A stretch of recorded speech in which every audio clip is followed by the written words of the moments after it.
For April, this is our theme. We're continuing with a taste around the world, continuing the journey. And today we're visiting Italy. So our founder and executive director, Dale Kane, is on with us. Dale, did you want to introduce yourself? Good morning, everyone. So I'm Dale Kane, the founder and executive director of Advocates for Community Wellness. We want to welcome you as we continue our journey for our Eat Well Cooking Club for better health around the theme, Taste Around the World. Thank you, Dale. So everyone, just as we get started, I wanted to give you a little bit of information about Advocates for Community Wellness.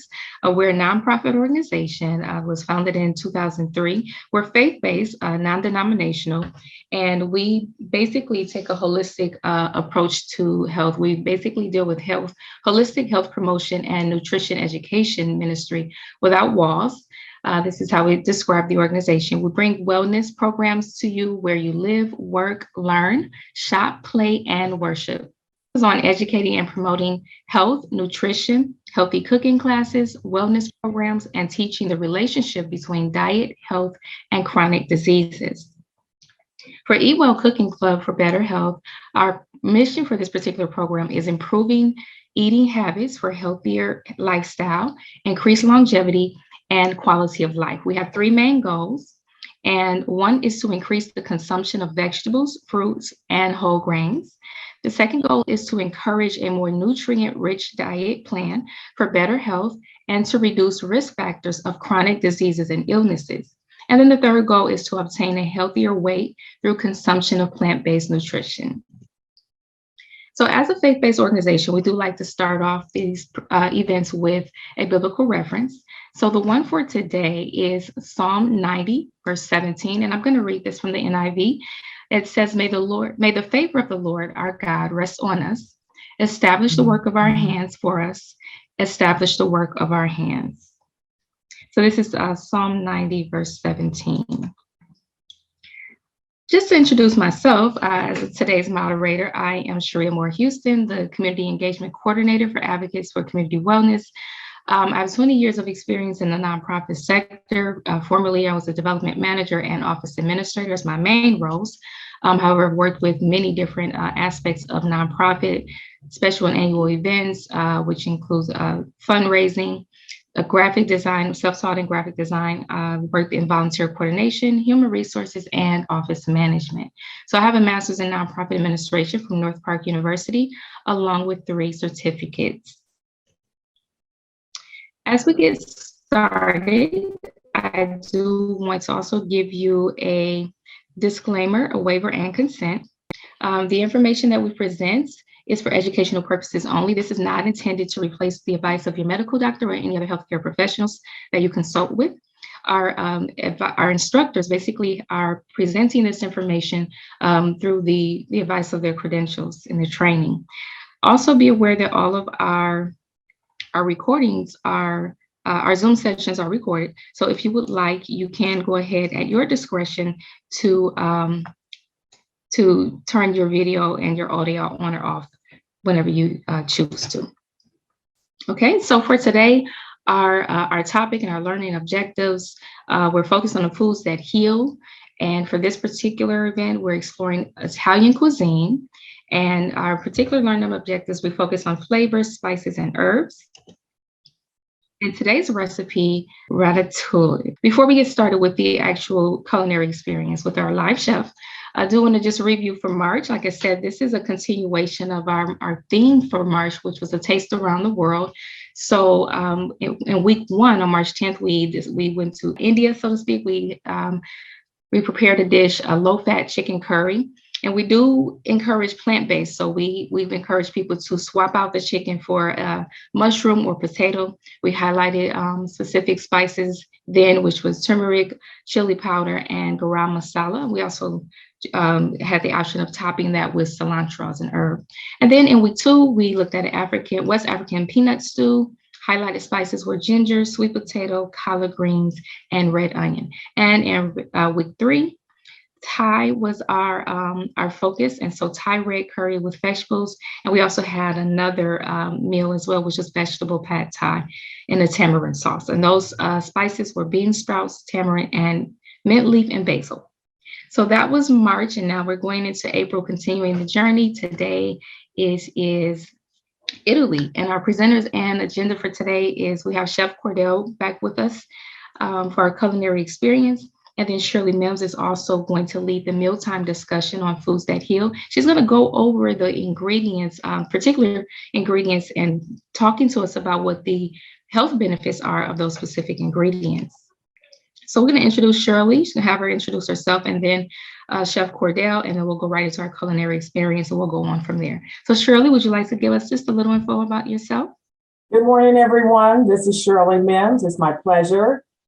And another beautiful day in the neighborhood. All right, I know you all remember that. We just thank God for the privilege to be here today and to take a trip to Italy and have some delicious plant-based foods.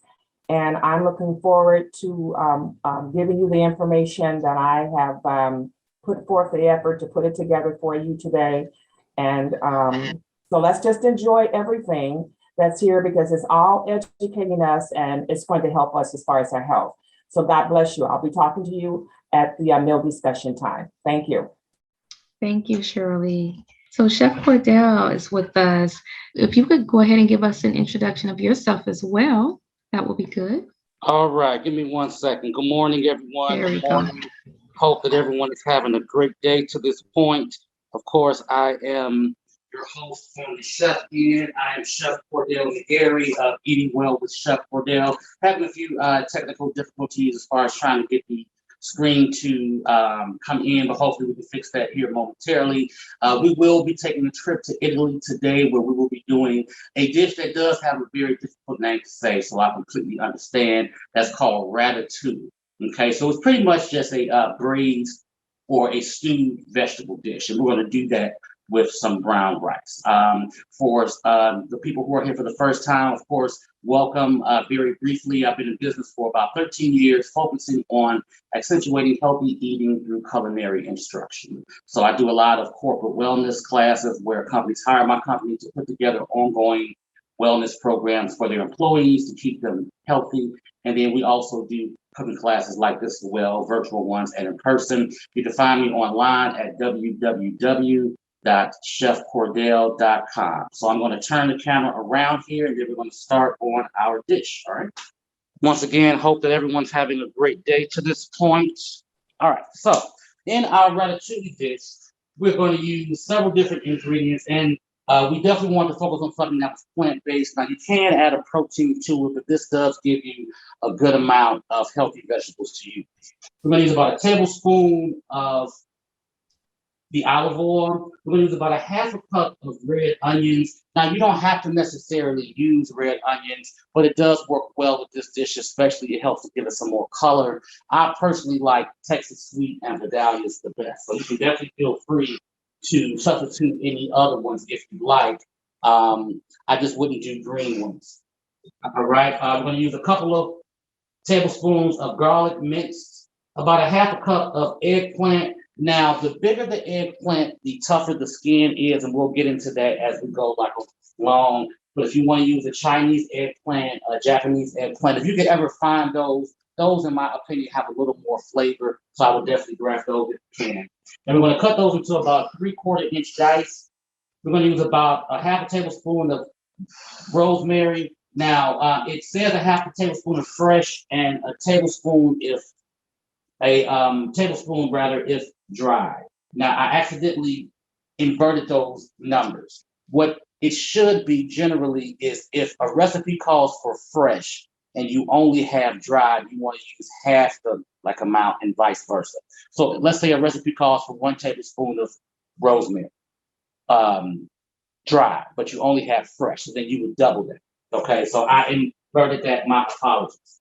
You want to use about a half a tablespoon of tomato paste, about a half a cup of bell peppers, and you can use any color, just 3/4 inch dice, a couple of cups and maybe a little bit more of vegetable broth, about a half a cup each of zucchini and squash, About a teaspoon of sage, half a tablespoon of thyme, and a little bit of salt and pepper. Okay. So our first step here is going to be to heat our pan to a medium heat.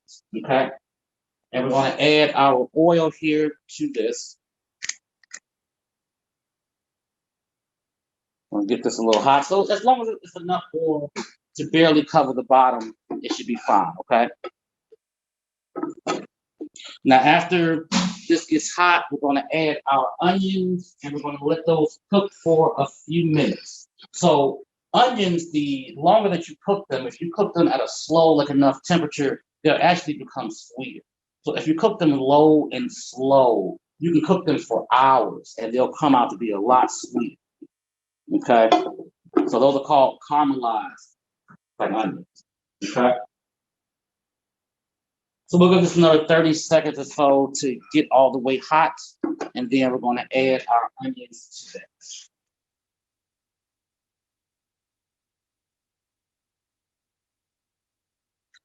I'm using like olive oil here. You could definitely use a grapeseed oil if you wanted to, or any of the healthier oils. The ones that you want to stay away from, though, particularly is canola oil. But a vegetable oil would be okay. I prefer the olive oil, the grapeseed oil, the avocado oils more of that ilk. They have a lot more staying power. They can get hot generally, and they won't burn. Now, olive oil is a little bit different. Olive oil does have a relatively low smoke point. And what the smoke point is the point that the oil can get to before it starts to smoke and break down. So once it starts to smoke and break down, it's not much good at that point. So you don't want it to get to that point. Okay. But now when you start to use some of the other oils, let's say like the peanut oil or the coconut oil, they can sometimes impart a flavor that may affect the dish, especially sesame oil. Sesame oil does it a lot. It has a lot of flavor to it. It's a very strong oil. So you want to be careful with that. All right. So now I'm just adding my red onions here. Now, everything doesn't have to be the same size, but as I put in the recipe, you want them to be about 3/4 inch. That's generally a big enough size. It doesn't have to necessarily be the same size, but you want to get them as close to it as possible so everything can cook as evenly as possible, okay?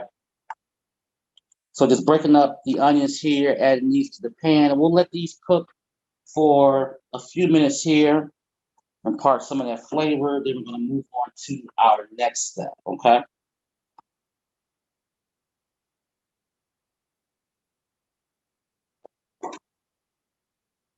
All right.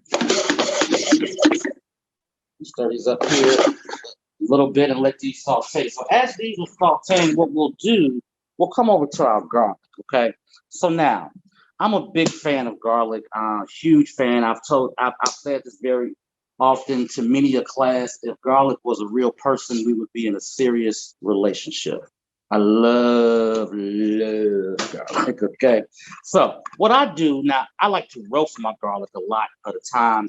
And what that does, outside of the wonderful health benefits that it has to your diet, what it does is it kind of helps mute some of the sharpness in the garlic, because you know garlic is very sharp, very much so in your face, literally. When you roast it, you kind of tone that down just a bit, and it becomes soft like butter. Now, if you don't have time to roast it, but you want to get a little more flavor out, what you can do is this. So I've taken my garlic here. I want to add just a little bit of salt to it, add a little more flavor. And you don't really have to use much at all. And then we're going to use a little bit of water. And what we're going to do is create a paste. So I'm adding enough water just to barely cover the garlic.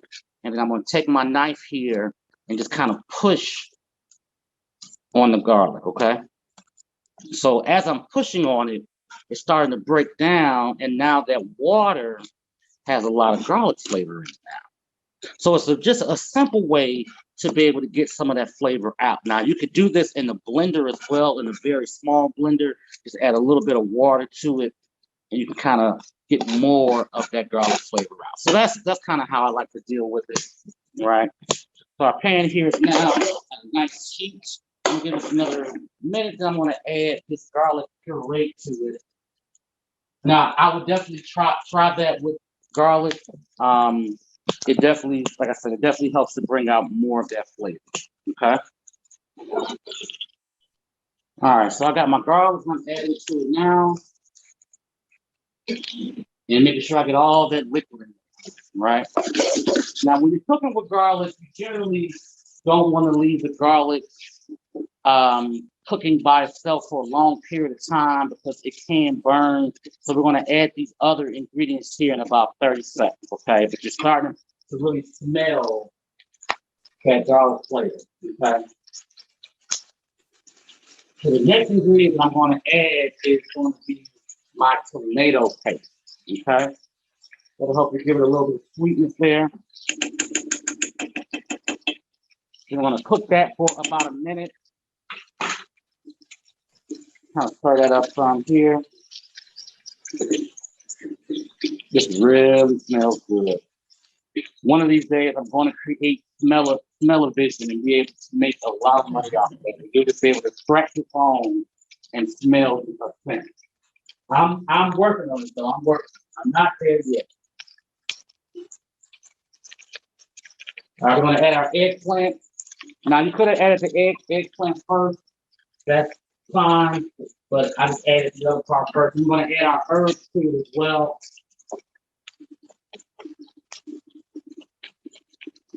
Now with eggplant, it goes through a process just like certain fruits and vegetables do, like potatoes and the avocados. They go through a process once the oxygen from the air hits it, it starts to turn brown. That process is called oxidation. Okay, it doesn't make the product bad, but it does discolor it and make it, not look very pretty. So when you run into situations like that, what you want to do with the potato, you can just soak it in water. That'll help to prevent it from turning colors. But with other things like eggplant, what you can do is use a little bit of citrus juice. So take a lemon or a lime, and after you cut them, just squeeze that on top and mix it like around. It'll help to stop that oxidation process from happening. Okay. Plus, it'll add a little more flavor to it as well.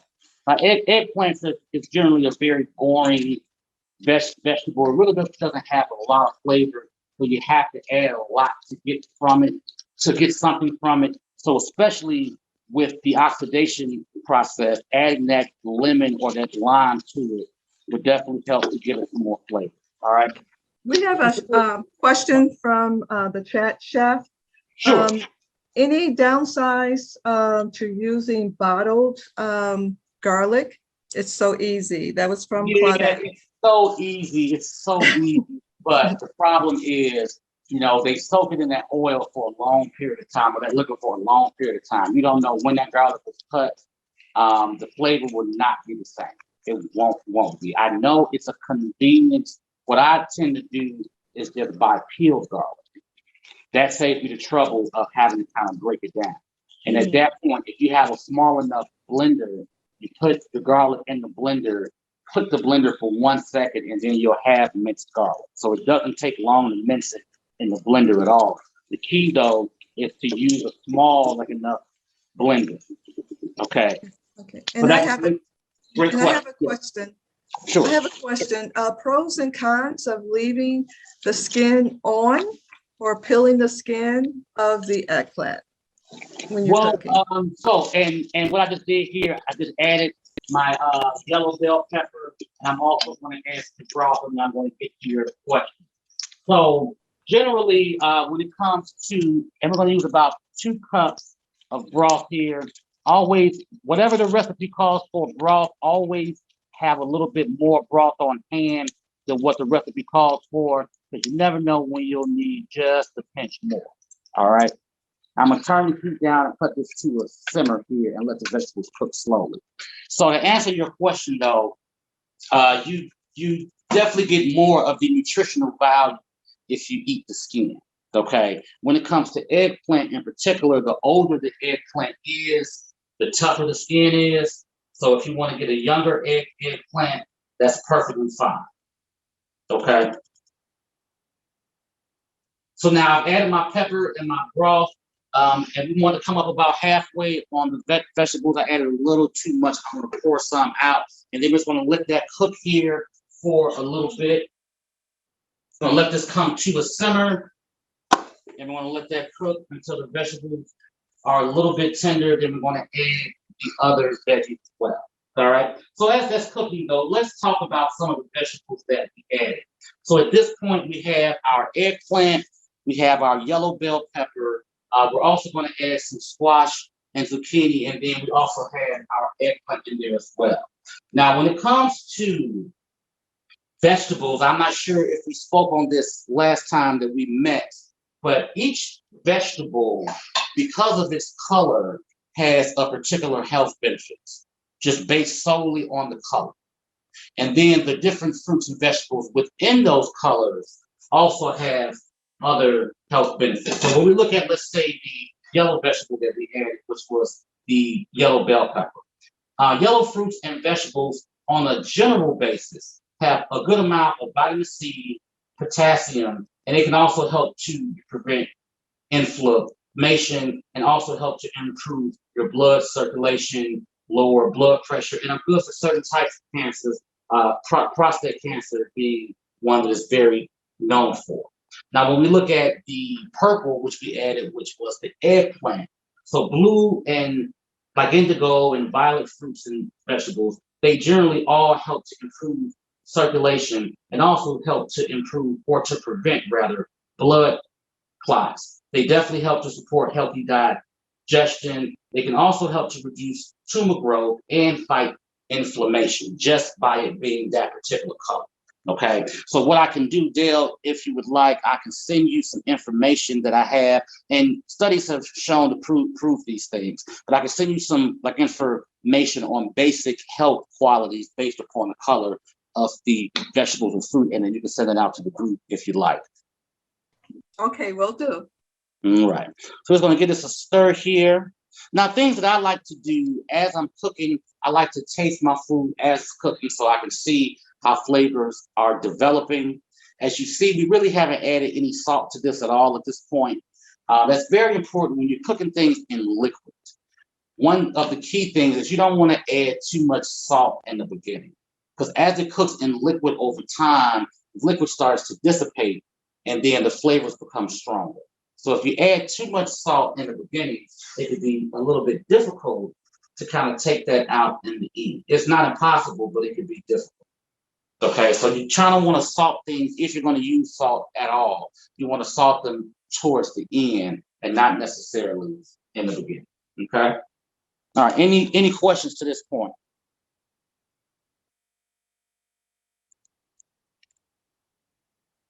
All right. So I'm going to taste this here. Just a comment. I could just, yes. I could just sense that aroma coming from there, from your pot. It is definitely strong. It is definitely strong. I can definitely smell the herbs. I can smell that garlic as well. So, and that tomato paste kind of gives it a little bit of sweetness to it as well, and it'll kind of slightly help to thicken.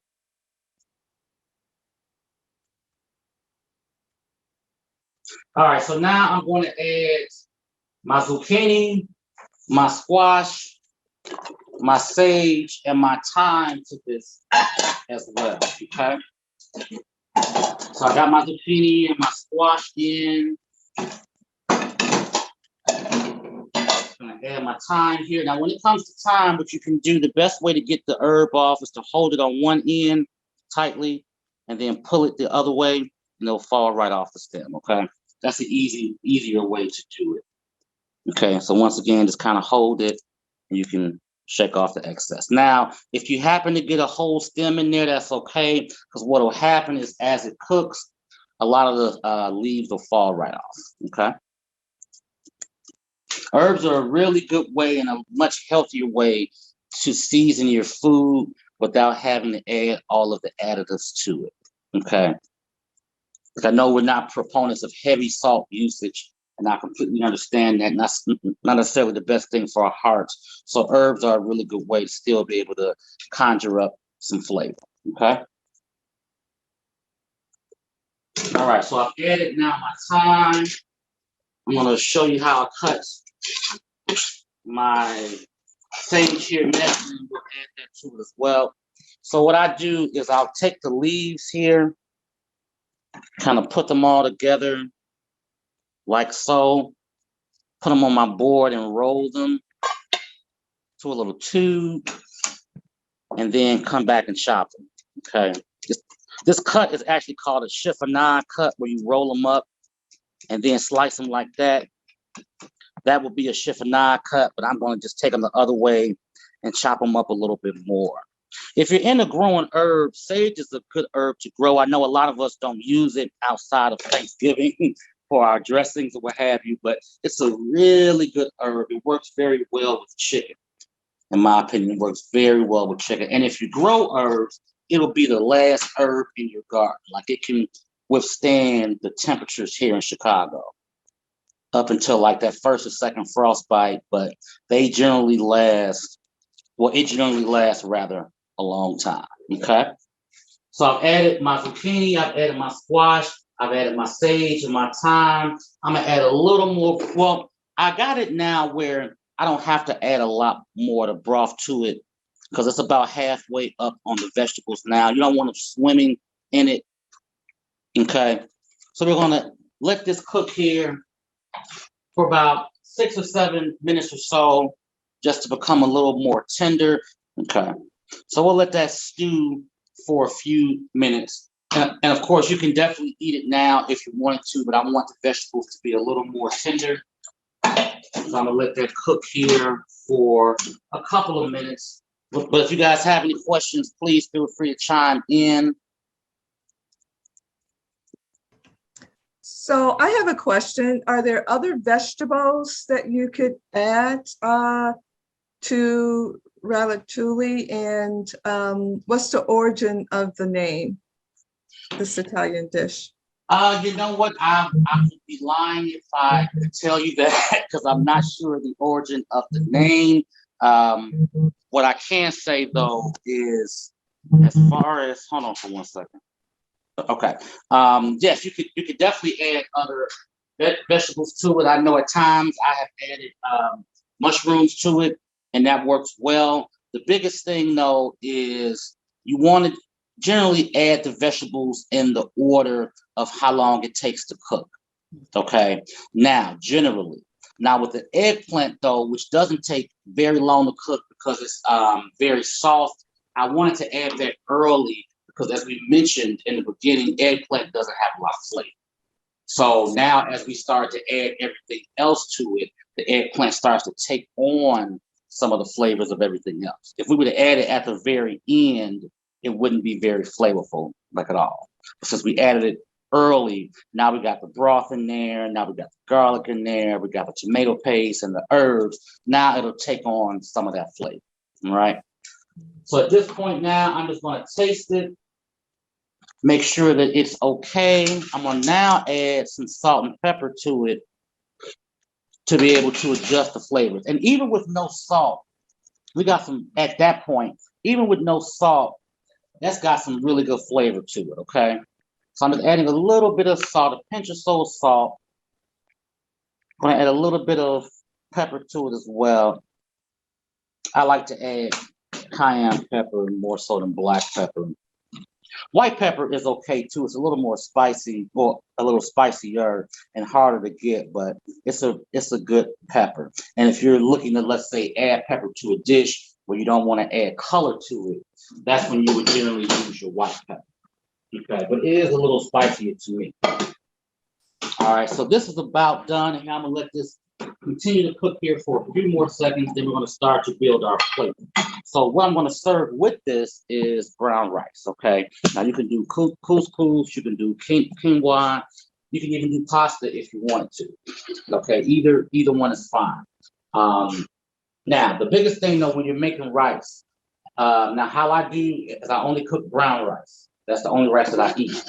Now, people mess up brown rice very often. Yes, I love quinoa as well. It's very, very good. It looks weird, but it's definitely a really good protein. But the key to brown rice, what I generally do, I'll fill up a pot halfway. Okay, I'll let it come to a boil. I don't add any salt to it at all. I let it come to a boil, or maybe up a little bit more than halfway. However much rice I'm going to use, I put it into a colander with very tiny holes and rinse it off for about 30 seconds. That'll help to get off some of the starch that makes rice sticky. Okay. After I do that, I put that rice directly into a pot of boiling water. Let it cook for 25 minutes exactly. Okay, only 25 minutes. After that, I strain it back out into that strainer to get the rest of the water out. If it's still a little bit hard, put it back into the pot, put the top on the pot, let it sit for about 10 minutes and let that steam finish cooking it up. After that point, the key is to lay it flat on a tray just like this. When you lay it flat, you get all that extra steam out. Okay, if you don't lay it flat and let it sit in the pot for too long, that steam has nowhere to go, so it continues to cook the rice, which makes the rice mushy. Okay, so the key whenever you're making rice is to get the moisture up or to get the heat out as much as you can. And the easiest way to do that is to lay it flat on a surface just like this. Okay, if you don't have a sheet tray, just take multiple plates and you can lay it out that particular way. Okay, and just come by every couple of minutes or so and stir it up. It'll help to get out the extra heat. Okay, and after that point, you can put it in the refrigerator or you can put it into the freezer. You can actually freeze brown rice, okay? Now, what I would do if you're gonna freeze it, absolutely positively make sure you get all of the heat out. Put it in, grab a big freezer bag, lay it out in that freezer bag as flat as you can. Get all the air out and then you can freeze it. That's a good way if you're always on the go and don't have time to cook your starch as far as menu planning goes. That's the easy way to have a starch available to you, you know, coming back home from work or what have you. All right. Now I'm going to take my veggies here and put these on top. A little bit of that juice there as well. The rice and flavor.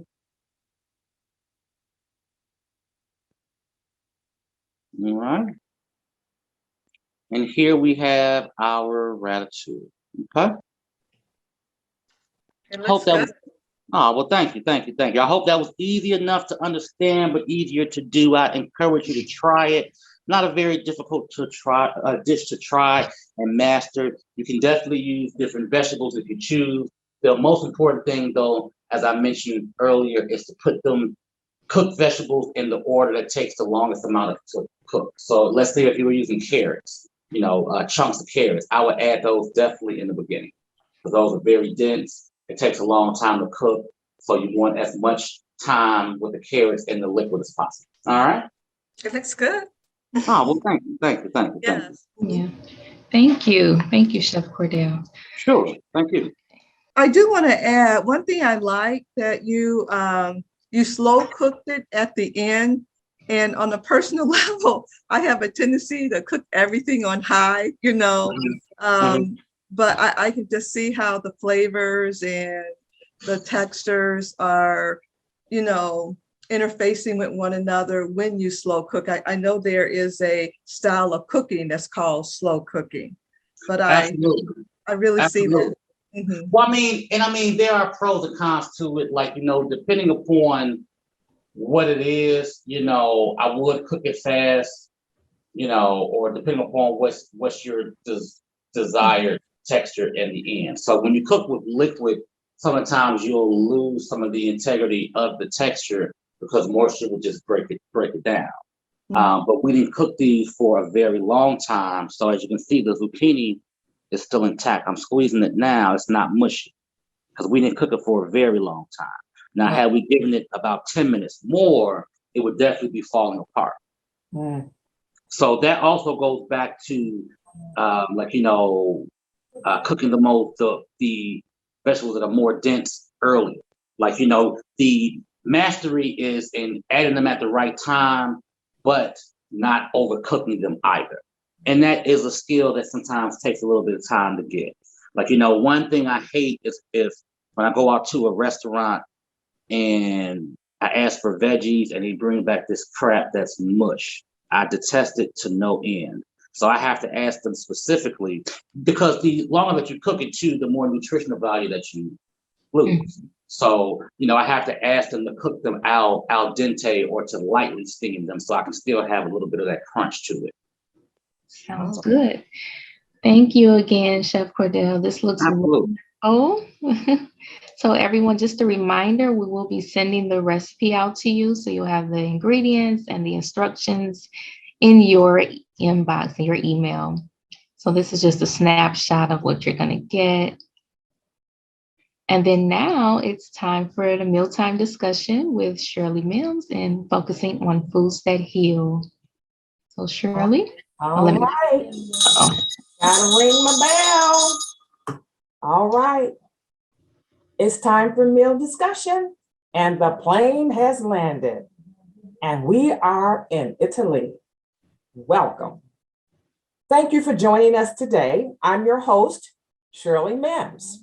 It is my pleasure to be here.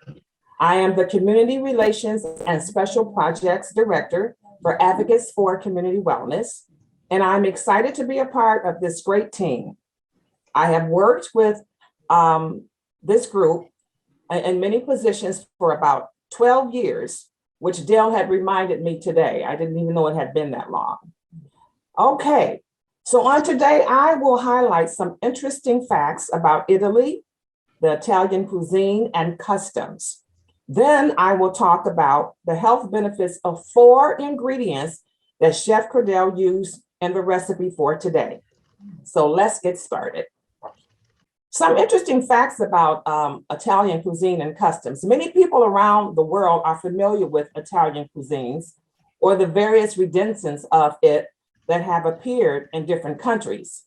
But there are certain things that have changed as the food has traveled and married with other cultures, not to mention the customs that go along with it. One interesting fact about Italian cuisine and customs that you may not have known is the bread is not an appetizer. Now, sometime on our side where I am, they bring the bread and then they bring also the bread along with the food, but it's not an appetizer in Italy. In Italy, the bread is used to mop up extra sauces that are left on the plate after eating. Now, I remember when I was young, my brother would clean that plate like it had been in the dishwasher, because he would take his bread and he would clean up whatever was left behind and he would enjoy that. So that is what the Italian, that's what they do. That's one of their customs. They mop it up for sauces and left on the plate and clean everything up.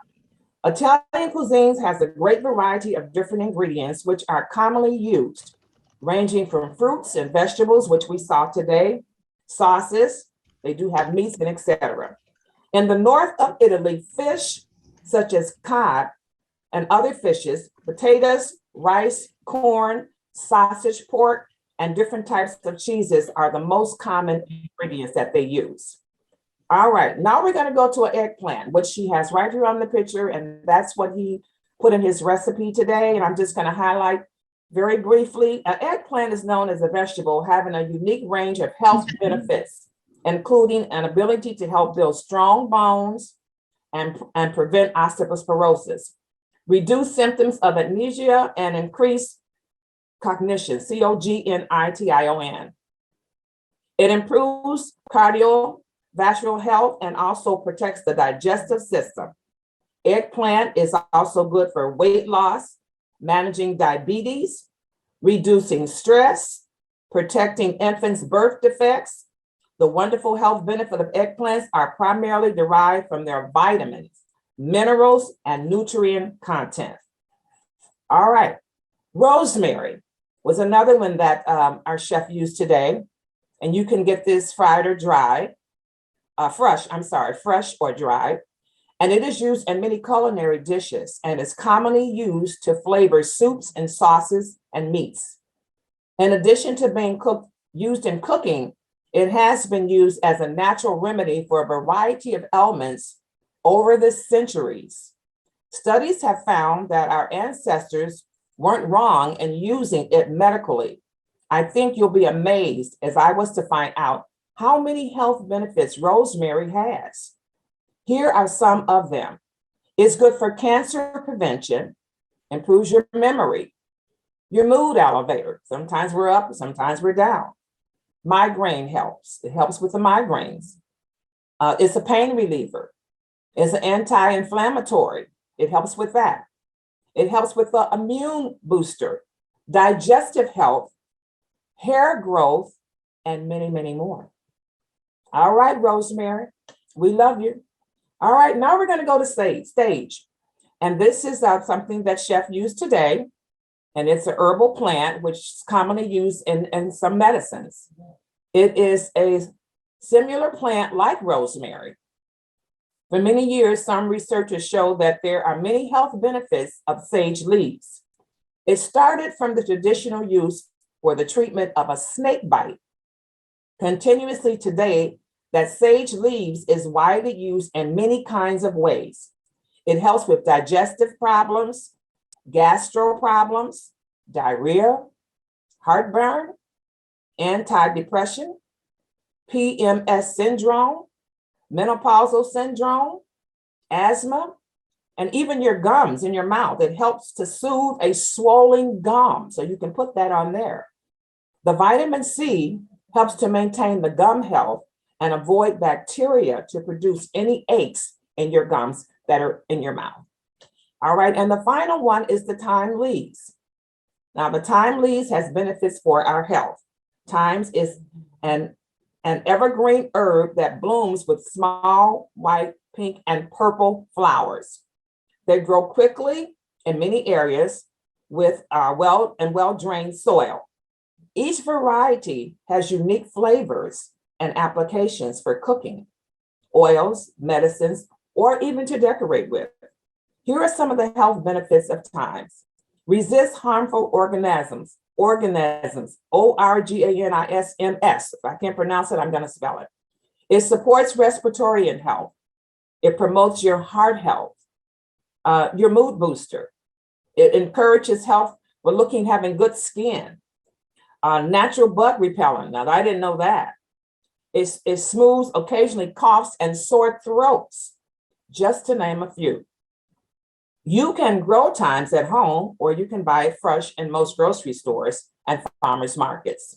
The fresh thymes is perfect for making teas, which Del said teas, or adding to food dishes.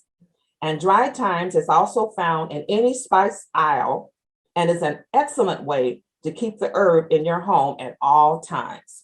The sources of this information on the thymes was written by Dr. Edward Group for Global Healing. And so, ladies, that is it for today. And I will now turn this back over to our moderator, Cherie. God bless. Stay healthy. Thank you, Shirley. Thanks for You're sharing welcome. that very valuable information. So just some information about Eat Well Cooking Club for Better Health. This is one of our main programs. Del Kane is our project director for this particular program. We want to share some various contact information with you, including our social media. We want to stay in touch with you. So just keep in mind that the April series, all of the Eat Well Cooking Club events are the last 3 Thursdays of every month. So we have 2 more coming up, April 21st and April 28th, continuing the journey, Taste Around the World. And just a reminder, we're here at the same time every week, 11 to 12 Central Standard Time. We also have, just want to share a little bit of information with you about one of our newest programs that we just launched called, this is our breast cancer survivorship, cancer awareness and survivorship support program called Along the Journey. Information about that is posted online. It's on our website as well as our social media pages. The program officially, the sessions begin today. There's still time to sign up, and this is going to be something that's continuing throughout the year. Various additional dates will be posted as well. But if anyone's interested in that, if you know anyone who has been diagnosed, African-American women throughout Chicago neighborhoods, Auburn Gresham, Inglewood, Roseland, anyone who's been diagnosed with triple negative breast cancer, please feel free to connect with us about that. We would love to connect with you and get you a part of the program where we offer free supportive services. And we can give more information if anyone's interested. I just want to let you know that we're actually, this program is moving forward. So we've launched that, and we're moving forward with the sessions, and there is still time to get involved. Okay, so like I said, we want you to stay connected with us. We do have various ways that you can contact us, and one is our phone number. We're in Chicago, so this is our number is 708-300-9072. You can also email us if you have any questions or want to share information, info@a4cw.org. Check out our website, which is also www.a4cw.org. This is where you can find information about our programs, events, our staff and their backgrounds, and just what the organization is all about. So all the information you need is there. And like I said, you can always contact us via phone or email. Also, please connect with us on social media. We're on Facebook and Instagram. And on Facebook, we have two pages, our Advocates for Community Wellness page, and then we also have the Eat Well Cooking Club for Better Health group. And Instagram at Advocates for Community Wellness, that is our tag, our name on there. On our social media pages, this is where we also post additional information, where we post about our events and our programs, things of that nature. So make sure you connect with us on there. Go and follow us and engage as well. So you can always post questions and comments and like and share and save the information that's shared there. We want to thank you for joining us today, and we hope that you'll return with us next week as well on Thursday, same time, same place. We would like to also end with a prayer. This comes from Numbers 6:24-26, which is coming from the NIV version. And this says, "The Lord bless you and keep you. The Lord make his face shine on you and be gracious to you. The Lord turn his face toward you and give you peace." Amen.